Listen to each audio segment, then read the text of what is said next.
de flèche. Voilà. Donc ça c'est important. Vous progressez avec une ou deux, soit la victime, vous progressez pour aller voir ce que l'on vous disait sur le GNIE, il faut vérifier. Major, nous sommes en plein cœur du stage et donc ici sont les gens qui vont bientôt travailler sur le terrain en tant que TICP, technicien de proximité. Ce travail, vous le disiez, est essentiel, capital, parce qu'il permet de faire monter justement ce taux d'élucidation dont on parlait. De nombreuses affaires se résolvent ainsi.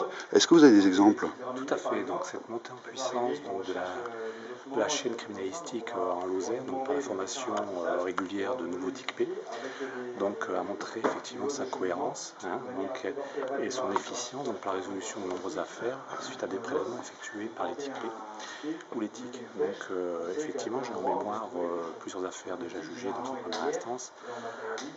En mai 2012, donc effectivement, la compagnie de Florac a subi un raid de plusieurs vols avec effraction dans des véhicules.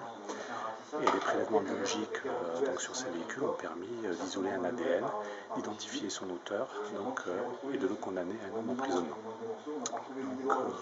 Pour citer notre compagnie de Mende également, j'ai en mémoire en mars de cette année un cambriolage dans un entrepôt, donc un vol de métaux et de pneumatiques.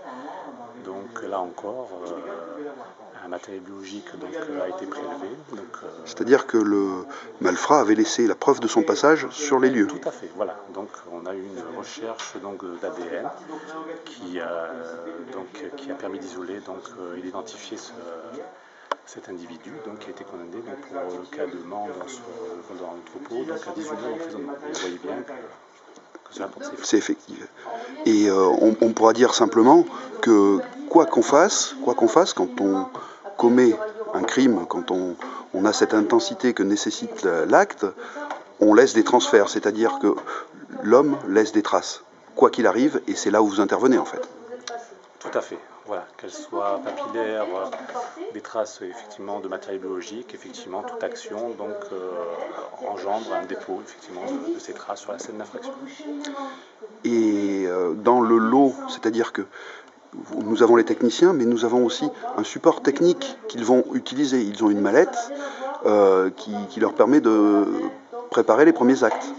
Tout à fait.